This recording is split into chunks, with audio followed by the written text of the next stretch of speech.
രേഖകളില്ലാത്ത കടത്തിയ 40 ലക്ഷം രൂപയുമായി യുവാക്കൾ പോലീസ് പിടിയിൽ. കോയമ്പത്തൂരിൽ നിന്ന് പട്ടാമ്പിയിലേക്ക് ബസ്സിൽ സഞ്ചരിക്കവെയാണ് പണം പിടികൂടിയത്. മഹാരാഷ്ട്ര സ്വദേശികളായ വിശാൽ ബിലാസ്കർ, ചവാൻ സച്ചിൻ എന്നിവരെ പാലക്കാട് കസബ പോലീസാണ് പിടികൂടിയത്. ഇതിപ്പോൾ 20 ലക്ഷം രൂപയുടെ 500 രൂപ കറൻസിയാണ്.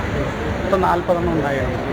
ഇത് കാലത്ത് ഇലക്ഷനുമായി ബന്ധപ്പെട്ടിട്ട് പരിശോധന ഇപ്പോൾ നടന്നു വന്നുകൊണ്ടിരിക്കുന്നുണ്ടല്ലോ, ലോക്സഭാ ഇലക്ഷനുമായി ബന്ധപ്പെട്ട്. അപ്പോൾ അതിലിന്ന് കാലത്ത് തിരുവുശാല എന്ന സ്ഥലത്ത് വാഹനം പരിശോധിച്ച ഒരു പ്രൈവറ്റ് ബസ്സിൽ ഇയാൾ ഈ പ്രതി വയറ്റിൽ ഒരു കറുത്ത സെഞ്ചി കൊണ്ട് 500 രൂപ 30 കിട്ടും. ആൾ കയ്യിലൊരു ബാഗ് ഉണ്ടായിരുന്നു, ബാക്ക് പാക്ക്, അതിലൊരു 500 രൂപ 10 കിട്ടുന്നുണ്ടായിരുന്നു. അതിനോട് കൃത്യമായ മറുപടിയിൽ യാതൊരു രേഖയുമില്ല. അതുകൊണ്ട് അത് 12 സ്റ്റേഷൻ ഹാജരാക്കിയതാണ്.